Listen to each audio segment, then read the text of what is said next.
besok kira-kira kelas jam 11.15 kelas 1 udah pulang. Di ruang kelas 1 aja. Jadi setelah anak-anak pulang bisa dilaksanakan di Iya. ruang kelas 1. Itu rencananya bukan seluruh guru. Boleh diizinkan ya Bu ya. Ini Bu untuk kegiatannya, ini materi-materi yang akan saya sampaikan tentang budaya positif.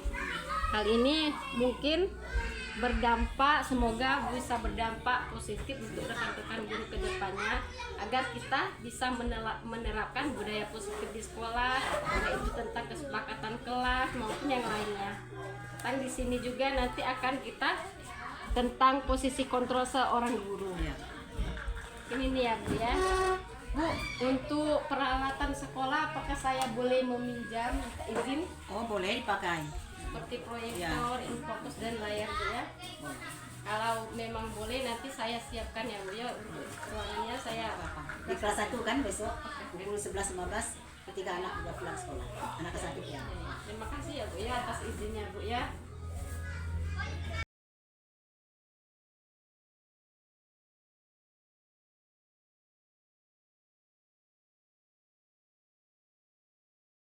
Warahmatullahi wabarakatuh.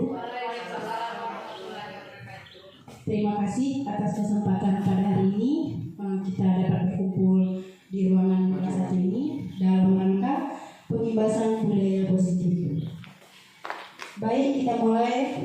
Puji syukur kita panjatkan kehadiran Allah Subhanahu wa taala, syukur yang mana pada kesempatan hari ini kita masih diberi iman sehat sehingga kita bisa dapat berkumpul di ruangan yang sederhana ini. Selawat beriring salam tak lupa pula kita hancurkan kepada junjungan kita yaitu Nabi besar Muhammad Sallallahu Alaihi Wasallam. Karena berkat tuntunan beliaulah kita dapat melihat mana yang baik dan mana yang benar. Selanjutnya dalam kesempatan ini kami akan membacakan susunan acara yaitu 1. Kata sambutan, 2. Itu langsung pembukaan yaitu langsung doa. Yang ketiga itu acara inti nanti akan disampaikan oleh Ibu Linda, dan yang keempat penutup. Baiklah, kita buka acara kita yang pertama yaitu dengan membaca lafaz basmalah. Bismillahirrahmanirrahim. Baik, acara pertama telah resmi kita buka. Kita masuki acara yang selanjutnya yaitu kata sambutan, yang di sini akan disampaikan oleh kepala sekolah. Pada Ibu Epi selaku kepala sekolah kami persilakan dengan segala hormat.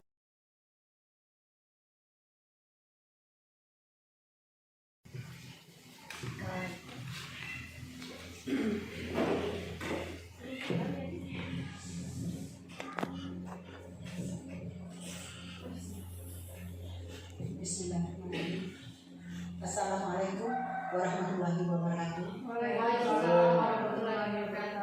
Pertama-tama marilah kita mengucapkan puji syukur kehadiran Allah Subhanahu wa taala yang mana kita pada hari ini kita telah diberikan kesehatan, kesempatan sehingga kita dapat hadir di ruangan kelas 1 ini dalam rangka kita akan mendengarkan penjelasan yang akan diberikan oleh Ibu Linda Lestari yang judulnya pembiasan budaya positif. Bapak-bapak, ibu-ibu, di sini kami mengajak bapak-bapak, ibu-ibu, termasuk ibu sendiri, marilah kita bersama-sama belajar tentang apa yang disampaikan oleh Ibu Linda nanti. Ibu juga merasa bangga sekali pada Ibu Linda yang mau maju, yang mau mengikuti sekolah penggerak ini. Ibu doakan semoga Ibu Linda nanti dapat berhasil dan lulus menjadi guru penggerak yang sukses. Dan ibu yang lain kami himbau untuk menyusul Ibu Linda. Tempat kita belajarkan banyak, Ibu Linda ada. Nah, di sini tidak banyak Ibu sampaikan, hanya ini yang Ibu sampaikan, ya. Karena mengingat waktu, Ibu akhiri wabillahi taufiq wal hidayah. Assalamualaikum warahmatullahi wabarakatuh. Terima kasih kepada Ibu Kepala Sekolah. Kita masuki acara yang selanjutnya yaitu doa. Doa di sini akan dipimpin oleh Pak Pausan. Doa pembuka ya Pak Pausan. Kepada Bapak Pausan kami persilakan dengan segala hormat. Ibu sekalian, kita sama-sama mengharapkan berkahan dari Allah SWT yang Maha Kuasa, dan sehingga pada hari ini pembahasan budaya positif berjalan dengan baik. بإذن الله وشفاعة رسول الله وعلى آله وكل من سمع الفاتحة. أعوذ بالله من الشيطان الرجيم. بسم الله الرحمن الرحيم. الحمد لله رب العالمين الرحمن مالك يوم الدين إياك نعبد وإياك نستعين اهدنا الصراط المستقيم صراط الذين أنعمت عليهم غير المغضوب عليهم ولا الضالين. الحمد لله رب العالمين. اللهم صل وسلم وبارك على سيدنا محمد وعلى آل سيدنا محمد.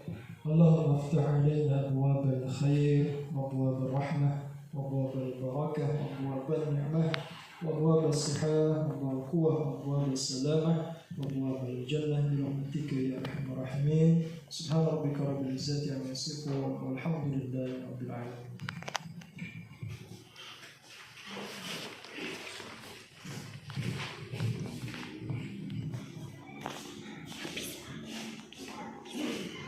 Terima kasih kepada Pak Fauzan. Nah, dengan berakhirnya doa tadi, maka kita masuk ke acara selanjutnya, yaitu acara inti. Acara inti di sini akan disampaikan oleh Ibu Linda Sari selaku guru penggerak kita pada hari ini, di mana beliau akan menyampaikan tentang pengimbasan budaya positif. Untuk Bapak Ibu yang terhormat, di sini kami mohon untuk mendengarkan dan secara hikmat apa-apa yang akan disampaikan oleh Ibu Linda selaku guru penggerak pada hari ini. Kepada Ibu Linda kami persilakan dengan segala hormat.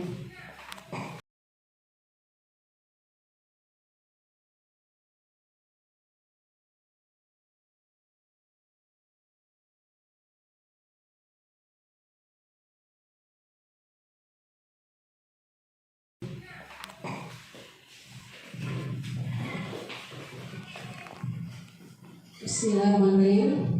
Terima kasih ya kepada moderator yang sudah ikut andil dalam kegiatan pembebasan budaya disiplin positif.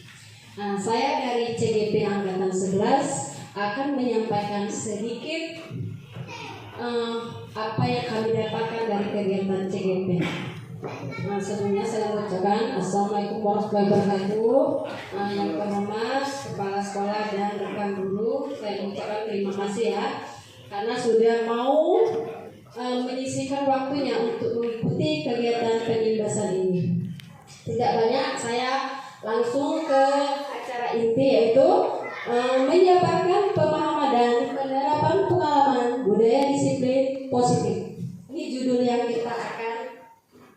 Nah, di sini ada konsep inti budaya positif. Yang pertama, ada perubahan paradigma belajar, disiplin positif, nilai-nilai kebajikan, kebutuhan dasar manusia, motivasi perilaku manusia, posisi kontrol dan keyakinan kelas, serta segitiga restitusi. Apa itu? Nah, di sini ada pembelajaran dengan paradigma baru. Bisa dilihat di depan. Pembelajaran dengan paradigma baru merupakan pembelajaran yang dirancang berdasarkan prinsip pembelajaran berdiferensi, sehingga para peserta tidak belajar sesuai kebutuhannya berdasarkan tahapan perkembangan sesuai dengan teori psikolog modern untuk mewujudkan profil pelajar Pancasila. Di sini tentu tidak asing lagi, artinya belajar. Belajar disiplin mengacu pada disiplin diri, yaitu pada diri kita sendiri yang memiliki tanggung jawab terhadap apa yang dilakukan berdasarkan nilai-nilai yang diyakini. Di sebelah, disiplin positif merupakan salah satu cara penerapan disiplin yang bertujuan untuk menumbuhkan kesadaran serta memberdayakan peserta didik tanpa imbalan atau reward, ancaman atau hukuman. Ini ya, biasanya saya sebagai pendidik, tujuan kita menciptakan peserta didik yang memiliki nilai disiplin. Di sini diri sehingga mereka berperilaku mengacu kepada nilai-nilai kebijakan universal dan memiliki motivasi intrinsik dari dalam diri atau perubahan perilaku ke arah yang lebih baik. sini ada nilai-nilai kebajikan. Bisa dilihat ya Bu ya. Nilai yang disepakati bersama lepas dari suku bangsa, agama, bahasa maupun latar belakang. Contoh nilai kebajikan institusi atau organisasi. Itu yang pertama ada profil pelajar Pancasila. Itu merupakan salah satu nilai-nilai kebajikan. Yang kedua Ibo Primary Years program PIP. Terus yang ketiga keterampilan hidup life skill. Untuk yang pertama itu beriman dan bertakwa pada Tuhan Yang Maha Esa, berbineka global, bertolak mandiri, kreatif dan bernalar kritis. Itu merupakan profil pelajar Pancasila. Sedangkan ini mungkin baru mendengar ya Bu ya. Ibo Primary Years program PIP, toleransi, rasa hormat, integritas mandiri, menghargai, antusias, empati, keingintahuan, kreativitas, kerjasama, percaya diri dan komitmen. Yang ketiga, keterampilan hidup life skill. Life skill kan? Apa? Life skill itu kita percaya diri lurus, hati mendengar yang aktif, tidak merendahkan orang lain dan memberikan yang terdiri dari diri. Nah, pernah kita mendengarkan kebutuhan dasar manusia. Kebutuhan dasar manusia segala sesuatu yang kita lakukan untuk mendapatkan apa yang kita inginkan. Seluruh tindakan yang kita lakukan memiliki tujuan tertentu dan semua usaha terbaik yang kita lakukan adalah dalam rangka agar kebutuhan dasar terpenuhi dengan baik.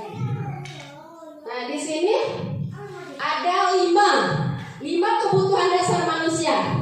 Yang pertama itu kita sebagai manusia mempunyai baik orang tua, dewasa maupun anak-anak itu memiliki 5 kebutuhan dasar. Yang pertama itu bertahan hidup. Di sini seperti makanan, pakaian, tempat tinggal, keamanan, kesehatan. Itu merupakan salah satu dari 5 kebutuhan dasar manusia. Rasa diterima, dipedulikan, berbagi, kerjasama, menjadi bagian dalam kelompok. Biasa ya, anak-anak itu pasti memiliki rasa ingin diterima, baik itu dalam kelas, teman maupun di keluarga. Ini 5 kebutuhan dasar manusia. Terus penguasaan harga diri, keinginan untuk dianggap memimpin, berprestasi, diakui dan didengar. Penguasaan. Terus kebebasan, mandiri, memiliki pilihan mencoba hal baru, mampu mengendalikan arah dirinya. Kesenangan yaitu bermain, humor, antusiasme dan tertawa. Itu macam-macam dari 5 kebutuhan dasar manusia. Ada lagi di sini motivasi perilaku manusia. Yang pertama yaitu untuk menghindari ketidaknyamanan. 2, untuk mendapatkan imbalan penghargaan. 3, untuk menjadi orang yang mereka inginkan dan menghargai dirinya sendiri dengan nilai-nilai yang mereka percaya. Ini merupakan motivasi intrinsik. Tahu kan apa itu intrinsik? Ibu-ibu ada yang mengetahui apa itu intrinsik? Itu dalam apa luar? Dalam. Berarti dari dalam diri kita. Ini kegiatan yang pernah kita lakukan ya. Jika dalam kelas itu apakah ada hukuman, konsekuensi dan restitusi? Biasanya ibu-ibu kalau ada kesalahan kepada anak-anak, dari ketiga pilihan itu hal yang apa sih sering yang dilakukan di dalam kelas? Hukuman. Apa lagi selain hukuman? Ada yang menerapkan di kelas konsekuensi? Konsekuensi? Ada. Restitusi? Restitusi itu nanti ada penerapan segitiga restitusi. Hukuman ini kadang-kadang kita dalam kelas ya ibu-ibu, kalau ada anak yang salah itu cepat sekali kita memberi hukuman dengan alasan agar anak cepat berubah, padahal tidak seperti itu. Di sini konsekuensi. Biasanya kita di dalam kelas ada menerapkan kesepakatan kelas. Kalau kita meminta anak berdiri di depan kelas dengan kaki yang diangkat, itu apakah konsekuensi atau hukuman? Hukuman, ya. Karena hukuman itu bersifatnya menyakiti. Untuk menyakiti anak-anak, kita berharap dengan kita menghukum anak-anak itu bisa berubah. Padahal no seperti itu. Yang bagusnya itu kita restitusi. Ini jenis konsep disiplin dengan identitas gagal. Yang pertama itu, nih yang saya sebutkan tadi ibu-ibu ya. Apa aja ibu-ibu? Hukuman. Menyakitkan ya, benar menyakitkan. Terus tidak nyaman. Murid jadi takut. Murid takut, memaksa. Terus? Ya, murid menjadi rendah diri. Ini hukuman yang sering kita lakukan mungkin ya Bu. Itu hukuman itu sifatnya menyakitkan. Jika kita menghukum anak itu, bagi anak itu sangat menyakitkan Ibu ya. Tidak nyaman, selain itu anak juga merasa tidak nyaman ketika kita meminta anak berdiri ke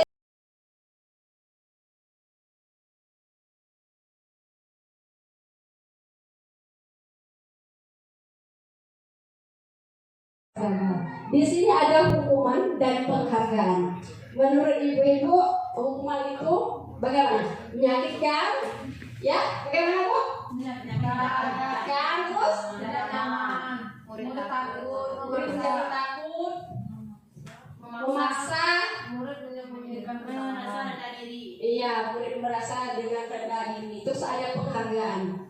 Penghargaan itu sebenarnya tidak efektif. Makanya dihapuskan juara 1, 2, 3. Dengan mempelajari ini saya mengetahui alasan penghapusan reward. Penghargaan itu tidak efektif, dapat merusak hubungan, sifat iri. Sifat iri mematikan kreativitas, menghukum dengan sistem ranking. Di sini merampas hak mutlak kita. Karena ini dapat merusak ego dengan penghargaan. Penghargaan itu tidak efektif dilakukan. Contoh, misalnya di dalam kelas, ketika kita memberi reward, penghargaan kepada murid, apakah teman sebangku atau lainnya bisa senang atau iri? Iri. Bagaimana? Iri. Iri kan? Iri. Alasannya bisa dijelaskan? Ada ibu-ibu yang bisa menjelaskan kenapa? Bu Asna? Mungkin kesal terhadap dirinya. Mungkin merasa kesal terhadap dirinya, mungkin bahkan terhadap temannya sekalipun, karena merasa seharusnya mungkin ada kesalahan sedikit, seharusnya tadi aku yang dapat juara bukan dia. Mungkin dia itu lebih sifatnya kesal terhadap diri sendiri dan terhadap teman, mungkin seperti itu. Iya. Ini yang disebut dengan konsep disiplin dengan identitas gagal.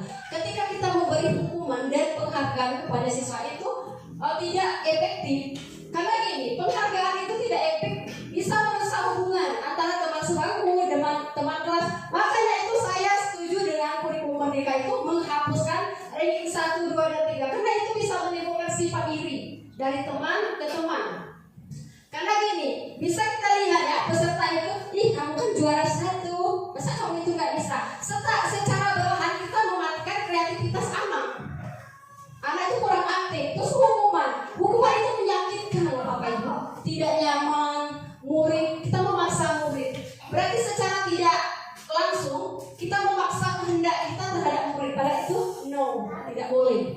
Ya, murid menjadi rendah diri. Ketika murid itu dihukum, dia merasa malu. Ya nggak Bapak Ibu? Gimana dengan posisi kita ketika kita dihukum? Apakah kita merasa malu? Malu kan? Begitu juga dengan murid. Jangan kita berpikir kalau kita menghukum murid itu apa yang kita inginkan tercapai belum tentu. Di sini ya Bapak Ibu ada ini yang harus kita terapkan. Konsep disiplin dengan identitas sukses. Nah, yang harus kita terapkan untuk kedepannya. Konsekuensi penguatan jangka pendek, perlu monitoring berkelanjutan, stimulus respon, murid menghormati peraturan, kehilangan waktu untuk memenuhi kesalahan. Restitusi, murid bertanggung jawab untuk perilakunya, fokus pada pembacaan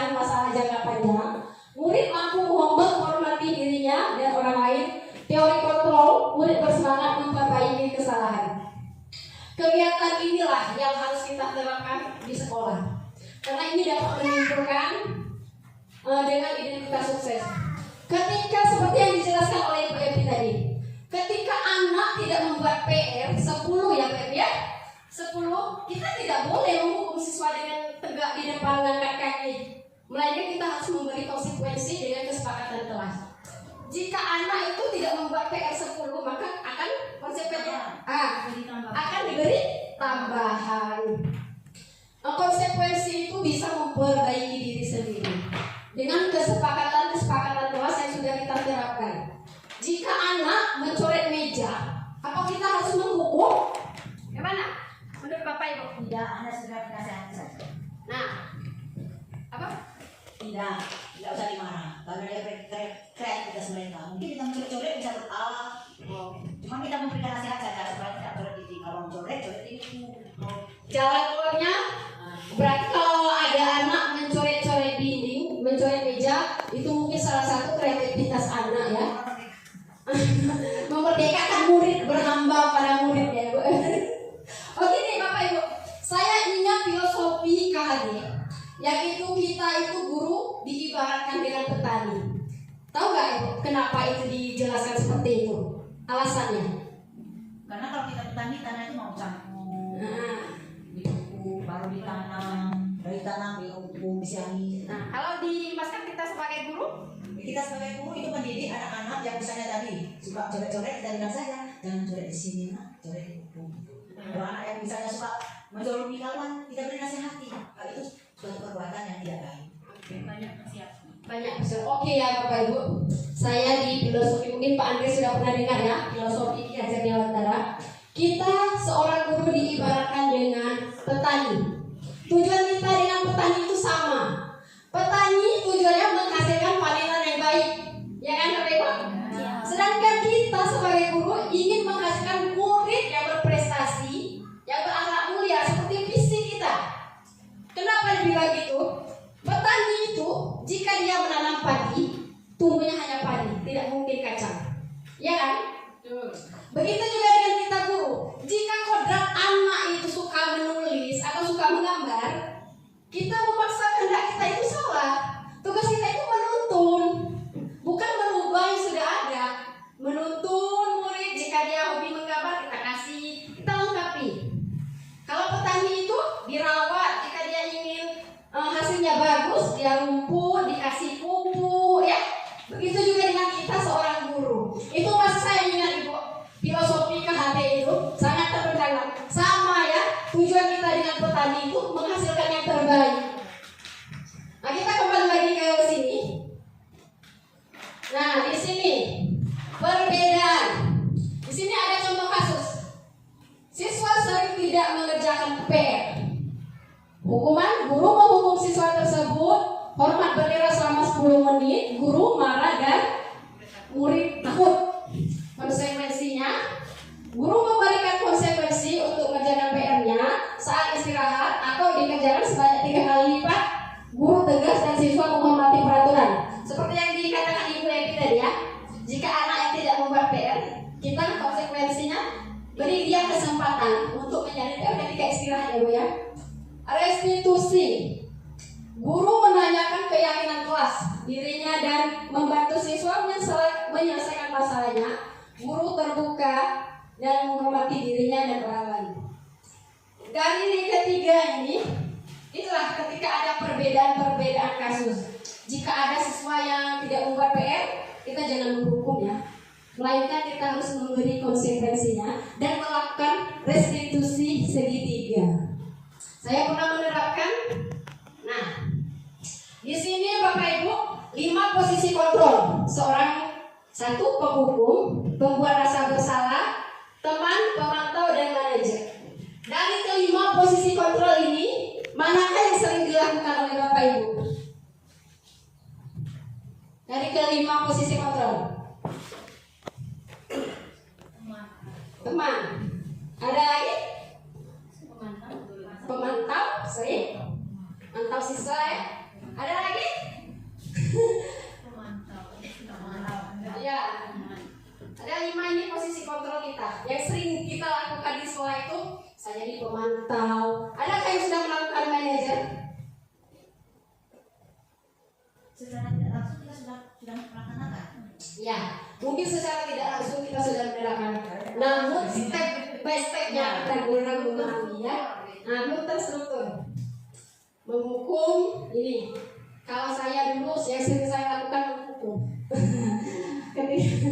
Itu setelah mempelajarinya mungkin akan dirubah ya ke depan. Ini ya Bu, contoh penerapan 5 posisi kontrol dulu. Kasus siswa tidak memakai atribut lengkap saat upacara bendera. Penghukum, hormat pada bendera selama 1 jam. Hal itu menyakitkan nggak? Menyakitkan ya? Menyakitkan jiwa dan raga. Yang sampai mana? ya apa? Menyakiti jiwa dan raga anak. Oh iya. Fisiknya kena senang disalahkan. Guru yang disalahkan. Iya. Penghukum. Apa-apa guru yang salah. Ketika anak itu siswa tidak memakai atribut lengkap, ya sering terjadi di sekolah kita. Kita sering melakukan dengan memberi hukuman. Hormat di depan bendera di tengah panas sudah capek ikut upacara, disuruh hormat 1 jam di depan bendera. Pernah kita lakukan ini Bapak Ibu? Sering ya? Sering. Nah, malah itulah kita menghukum siswa itu bukan berarti setelah kita hukum mereka berubah. Bisa kita lihat ke depannya Bapak Ibu semakin banyak, semakin dihukum semakin senang. Kenapa tidak belajar? Di sini juga membuat merasa bersalah. Berapa kali sih Bapak Ibu harus memberitahu kamu selalu saja mengecewakan? Sering nggak kita mengungkapkan hal itu kepada murid? Sering ya. Dengan kata-kata seperti ini secara tidak langsung kita membuat murid itu merasa bersalah. Nah ini teman, ketika anak bermasalah kita mengungkapkan, ayo dong nak, itu aturan sekolah, tolong bantu ibu ya. Sekali ini saja sudah tidak apa-apa, lain kali jangan seperti ini lagi. Nah, menurut Bapak Ibu hal ini bagus nggak sebagai teman? Ya bagus lah. Bagus ya? Ya bagus bagi yang satu guru ya. Karena sifat ini seperti saya berteman dia sama sifat posisi kontrol saya seperti dengan kita. Kita ayolah dong kamu tidak membuat PR. Bantu ibu. Saya buat itu kan itu teman ya. Ketika kedepannya pada apakah posisi itu bisa digunakan untuk guru lain? Belum tentu ya Bapak Ibu ya. Hal itu belum tentu. Karena hal itu bisa untuk saya dengan kita, karena dia berteman. Belum tentu dia dengan guru lain seperti itu. Berarti maksudnya bukan berteman mengajar seluruh murid ya. Karena itu posisi teman. Ketika Satu anak. ya, terus ada lagi kamu sudah memantau, kamu sudah melanggar peraturan. Sekolah kamu tahu konsekuensinya setelah upacara kamu atributnya ke operasi dan jangan diulang lagi. Itu sifatnya pemantau. Nah, ini ya Bapak Ibu, sifat yang paling baik untuk kita sebagai guru, manajer. Apakah kesalahan kamu? Kira-kira bagaimana kamu perbaiki kesalahanmu? Ini sifatnya kita membangun kepada anak, kita memberi pertanyaan dan dia menjawab, dia bisa merubahkan sendiri. Misalnya, contoh ya, kamu terlambat masuk sekolah. Kita tanya, kenapa kamu bisa terlambat? Saya telat bangun Bu. Kok bisa telat bangun? Karena saya tidur terlalu larut malam. Bisakah kamu berubah itu? Bisa Bu. Itu sifatnya manajer. Karena kita menanyakan kepada anak-anak, perubahannya dilakukan dari dalam dirinya sendiri, bukan dari kita. Kamu tidak mau terlambat, kamu datang cepat, kamu ini, bukan seperti itu. Melainkan kita harus bertanya kepada murid. Jika dia melakukan kesalahan, apa yang harus dia lakukan? Bagaimana dia perbaiki? Ya, terus kedepannya kamu harus menjadi anak apa? Terus kita tanya lagi dengan keyakinan kelas. Nah, pertanyaan buat kita ya. Posisi kontrol apakah aku? Ada? Bapak Ibu? Posisi kontrol. Saya kecewa sekali dengan kamu. Di sini saya akan menampilkan video restitusi. Nah, dari pertanyaan ini, di posisi manakah kita? Posisi kontrol apakah aku? Bisa kita ya Bu ya? Bisa dilihat? Saya kecewa sekali dengan kamu. Apa rencanamu menyelesaikan masalah ini? Ayolah lakukan dan dulu Pak Ibu.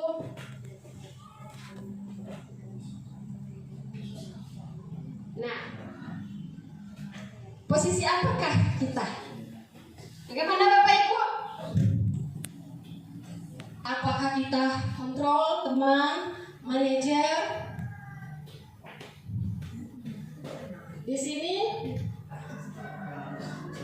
sifat yang bagus itu manajer ya. Nah, di sini bisa disaksikan 5 posisi kontrol. Ini kasus ya Bapak Ibu.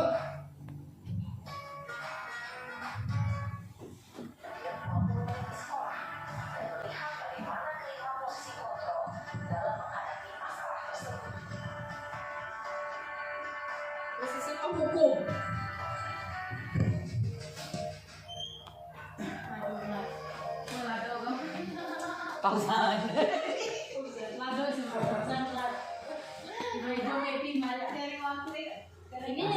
Ini posisi penghukum ya. Bisa dilihat videonya.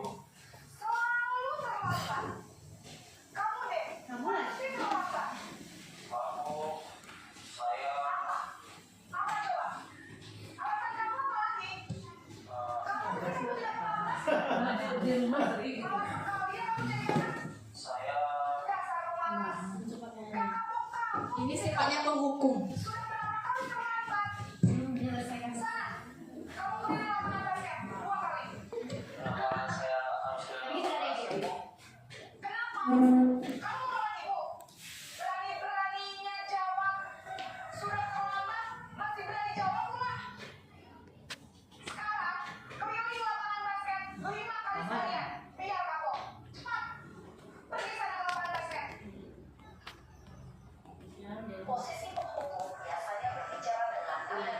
Ya, cara dengan tinggi. Nah,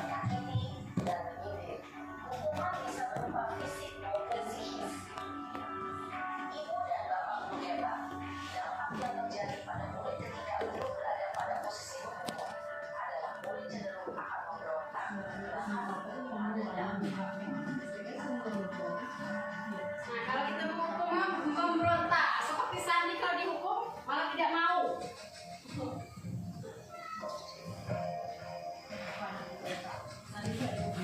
Sandi tidak galak dikeras. Keras.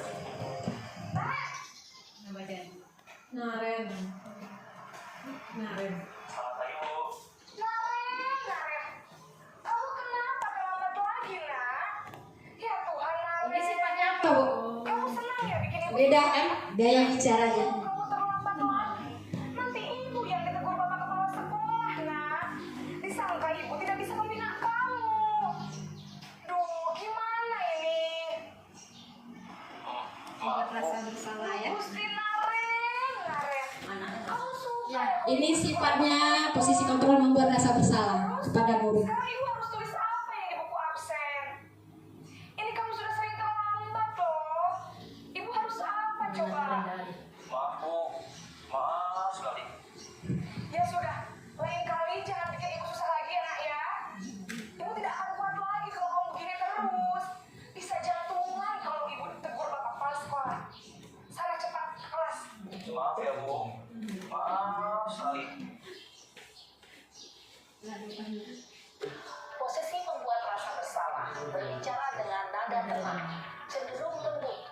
Namun kata-kata yang diutarakan membuat murid merasa menjadi orang yang gagal, memandang buruk dirinya sendiri, merasa tidak berharga, dan tidak sanggup membahagiakan orang lain. Ketika guru mengambil posisi membuat rasa bersalah, murid akan menganggap dirinya yang bersalah dan Sering kita terapkan ya Bapak Ibu, membuat murid itu merasa bersalah. Posisi teman.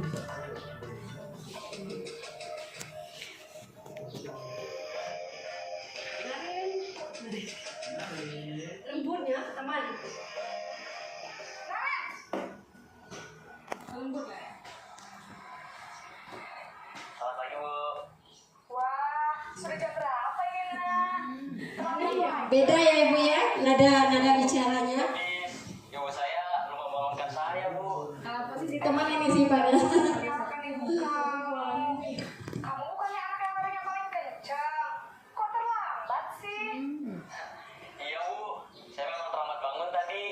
Jadi biarpun saya lari kencang, tetap gak kejar Bu. Ya sudah sana. Nanti lain kali larinya lebih kencang lagi ya. Biar gak terlambat lagi.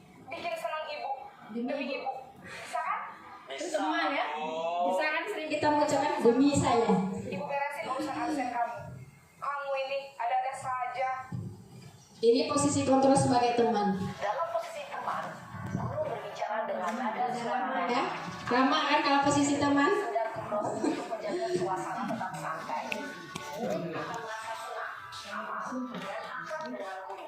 Identitas yang tercipta adalah identitas sukses atau berhasil. bisa jadi berhasil, bisa jadi tidak. Karena ini masih dorongan eksternal, maka ada faktor ketergantungan dari murid kepada orang tertentu. Di sini, guru absennya, sehingga di lain waktu, murid bisa berperilaku baik, namun hanya kepada orang-orang tertentu saja. Ya, kalau saya sebutkan hanya kepada orang tertentu. Nah, ini posisi pemantau.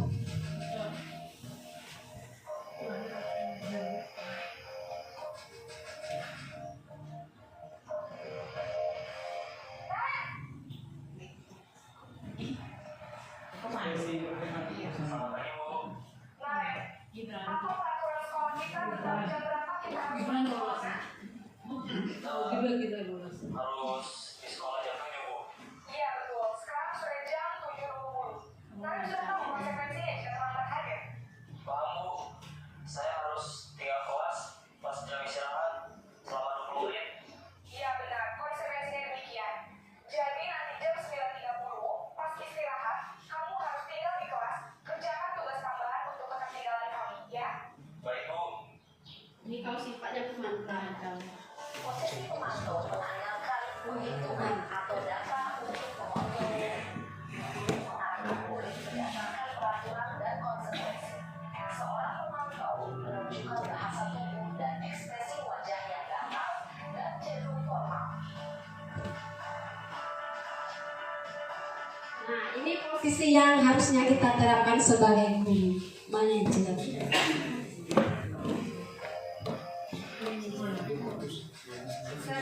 Kan ya Bapak Ibu, bagaimana dia menerapkannya?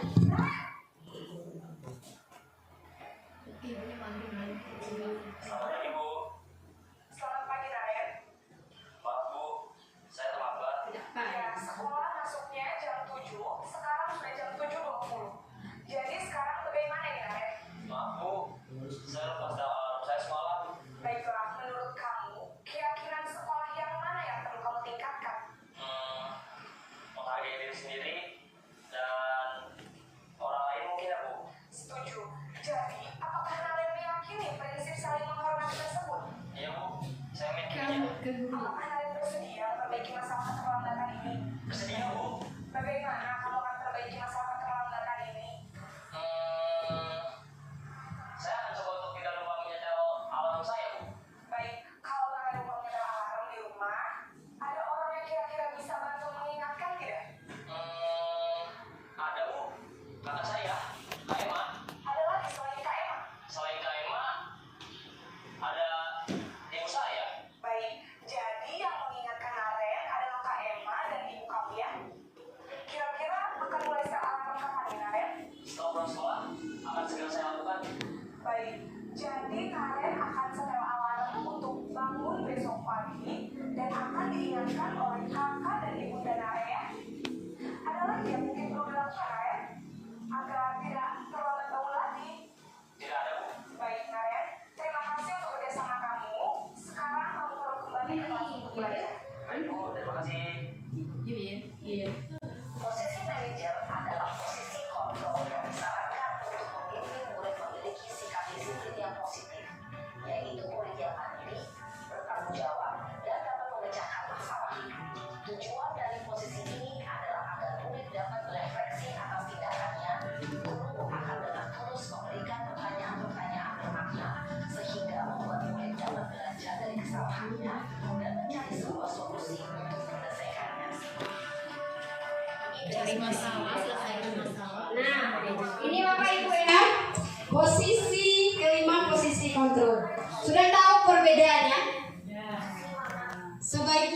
sebagai guru posisi mana sih? Manajer. Karena mengapa ya Bu ya? Karena dengan posisi manajer ini kita secara tidak langsung memberikan pertanyaan-pertanyaan pada anak dan jawabannya langsung dari dalam diri anak. Agar perubahannya itu dari dalam diri bukan dari kita. Seperti kita menanyakan kapan kamu bisa melakukan hal apa yang bisa dilakukan agar tidak terlambat lagi. Itu merupakan posisi kontrol. Kita tidak membuat dia merasa bersalah, kita tidak memantau dan kita tidak menghukum. Ini posisi manajer. Untuk kedepannya posisi mana sih yang akan diterapkan Bapak Ibu? Manajer ya. Dari kelima posisi itu yang paling mantap yaitu posisi manajer. Di mana kita memberi penguatan-penguatan terhadap anak kita, dia bisa menyelesaikan permasalahan apa yang dia bisa lakukan. Dia terlambat, bagaimana solusinya jika dia tidak terlambat lagi. Dia mencari solusinya sendiri Bapak Ibu. Mungkin Bapak Ibu udah capek ya, bagaimana dengan kita ice breaking dulu. Saya mempunyai ice breaking. Ini kita 2, 3, 4, 5, 6, 7, 8, 9 lebih 1 ya. Buat secara berpasang-pasangan. Buatkan di kertas Bapak Ibu hal apakah yang sangat berharga menurut Bapak Ibu. Sesuatu yang sangat berharga. Ayo silakan Bapak Ibu buat di kertas sesuatu yang paling berharga. Mungkin setelah materi ini capek ya, perlunya kegiatan ice breaking. Anak-anak itu Bu, kalau kita memberi ice breaking semangatnya itu semangat baru. Boleh? Ibu-ibu silakan tuliskan di kertas hal apakah yang paling berharga. Boleh? Ibu Eni, Ibu masing-masing ya. Karena kita itu setiap manusia mempunyai barang berharga, baik itu emas, suami, keluarga. Yang paling berharga menurut kita. Tidak dikumpul ya. Sudah semua? Untuk Bapak Ibu kita di sebelah kanan genggam. Misalnya Ibu Eni menggenggam, nanti Ibu Ramina merebutnya, begitu juga Ibu Asna ya. Bisa? Genggam ini tadi. Ya, hal yang paling berharga tadi kita genggam. Dan kita mempertahankan. Kita harus bisa mempertahankan yang paling berharga ini. Apakah kita melepas? Apa kita memberi dengan sendirinya? Ya, silakan ya Ibu. 1, 2, 3. Saya tetap bertahan. Bagaimana cara kita mempertahankan barang berharga itu? Bagaimana cara kita merebut barang yang berharga itu? Boleh dengan apa saja agar kita dapat barang berharga itu. Bujuk-bujuk. Ayo, silakan. Sudah. Saya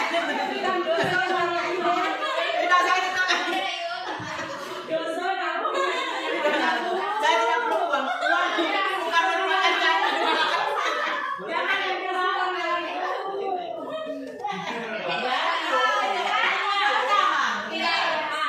Silakan di sebelahnya. Balik ini pertahankan barang yang paling berharga. Jadi artian. Sekarang silakan yang sebelahnya merebut barang yang paling berharga. Saya pinjam dong.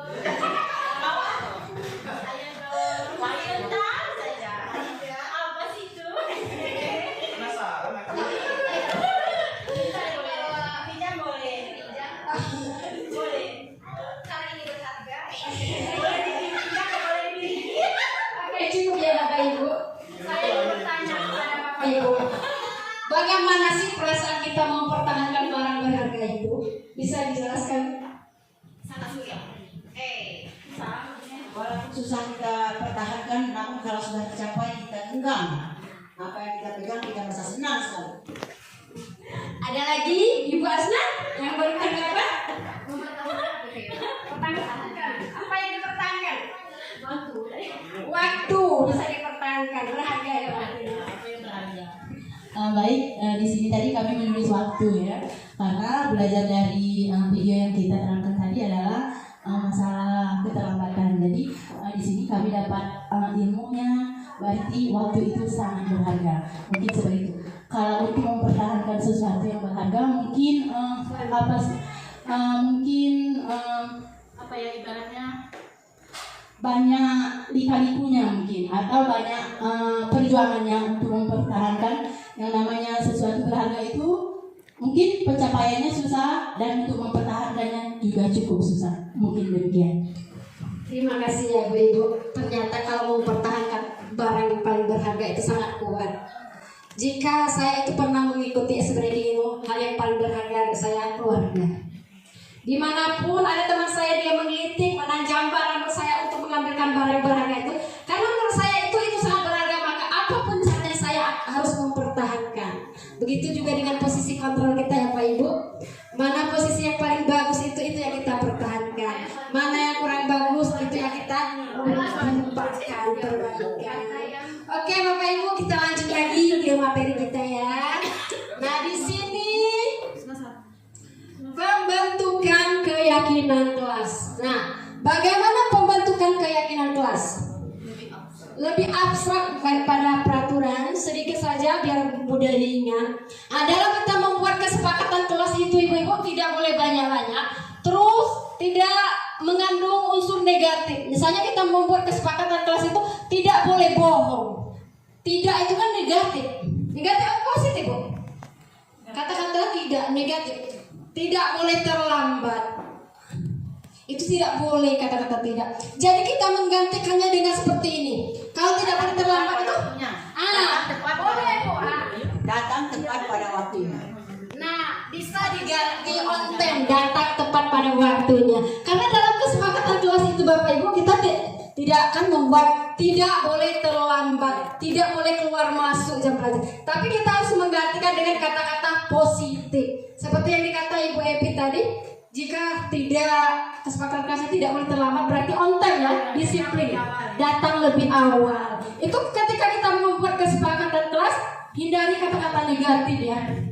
Jika tidak boleh maling, kata anak-anak itu ya, tidak boleh mengambil barang orang. Hal itu negatif kan, jadi kita harus membuat kesepakatannya jujur. Mudah diingat, simple.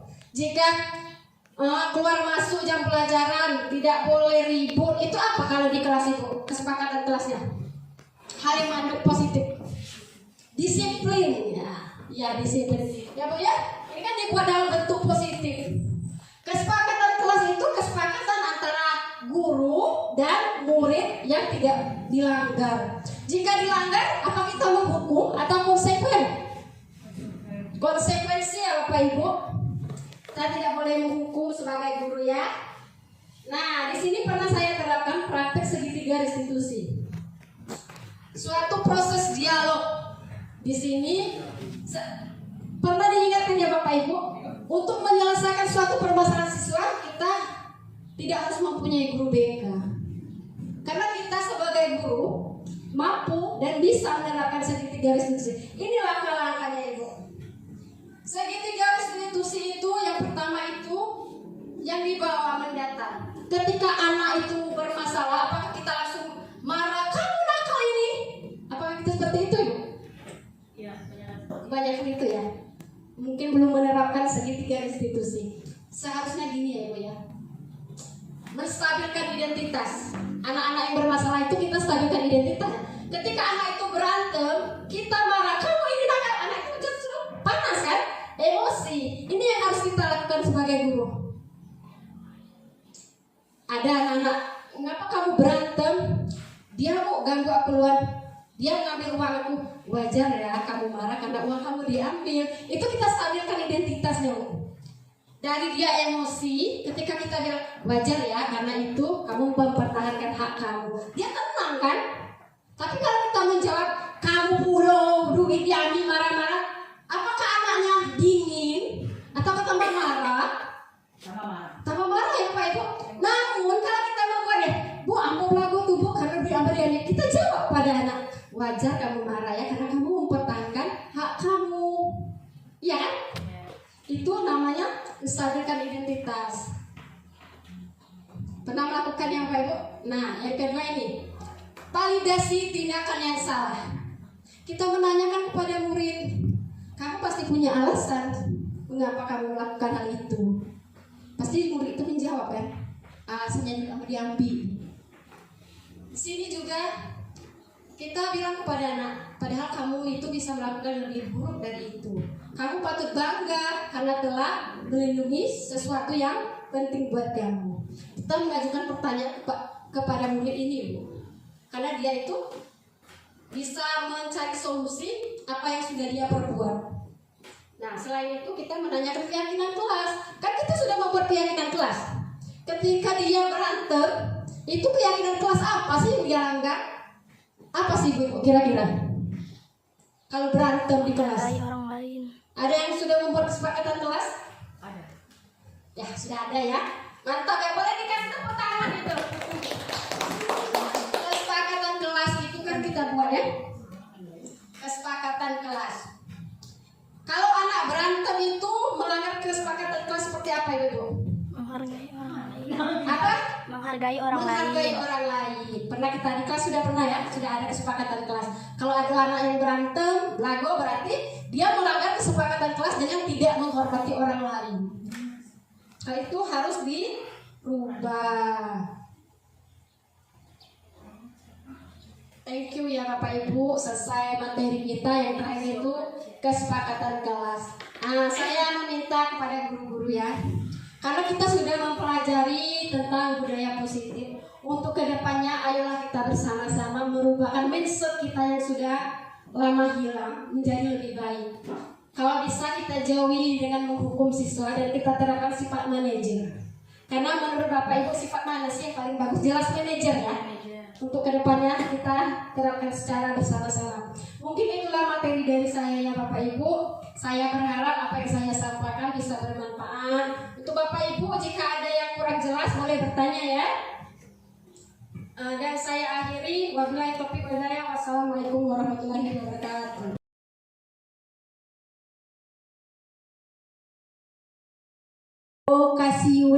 Wow, luar biasa.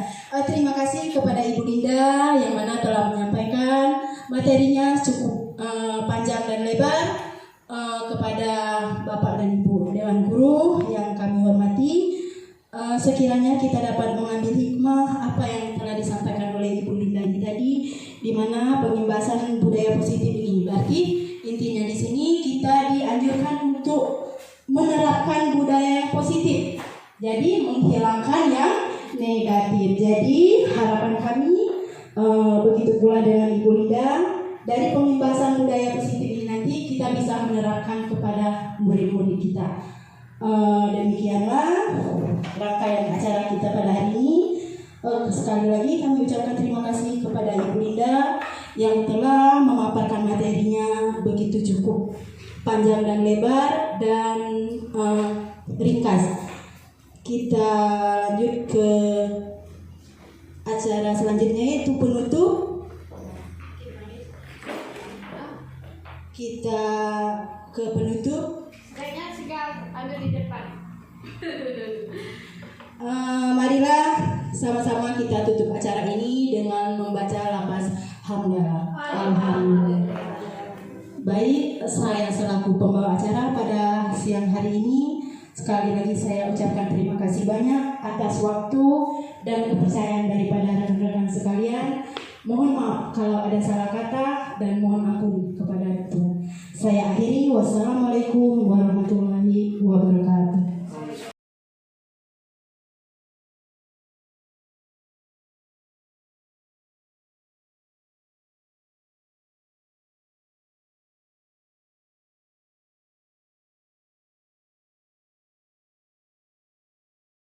Warahmatullahi wabarakatuh.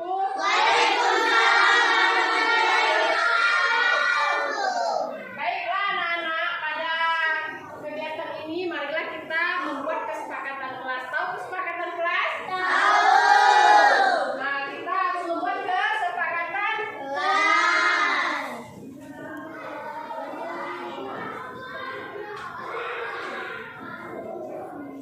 Nah, kita membuat kesepakatan kelas.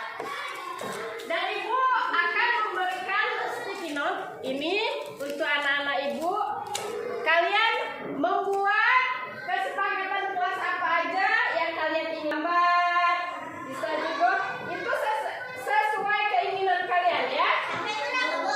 Satu boleh, dua boleh ya. Nanti kalau sudah kita buat, kita akan membuat kesepakatan.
Lanjut.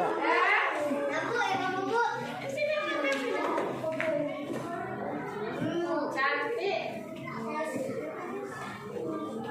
Lagi Gina, sini boleh.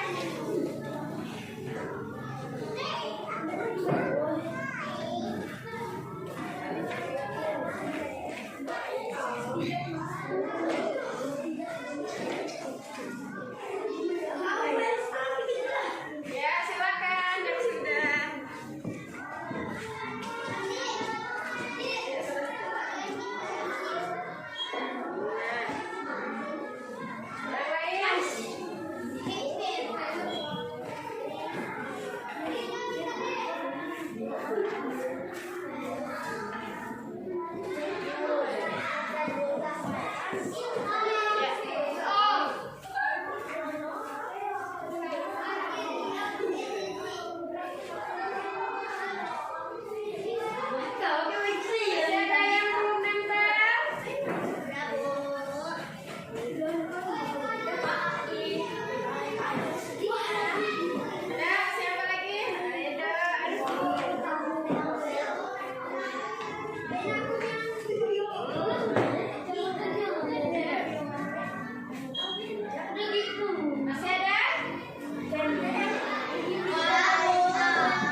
Oke, kita sudah membuat dan menulis kesepakatan kelas yang kita inginkan. Selanjutnya kita akan menyepakati apa yang sudah kita buat.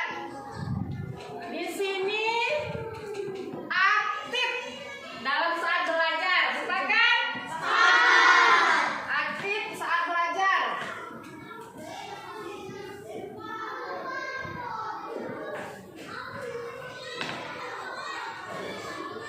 Terus di sini ada lagi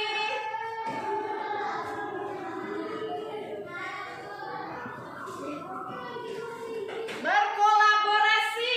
Sepakat?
6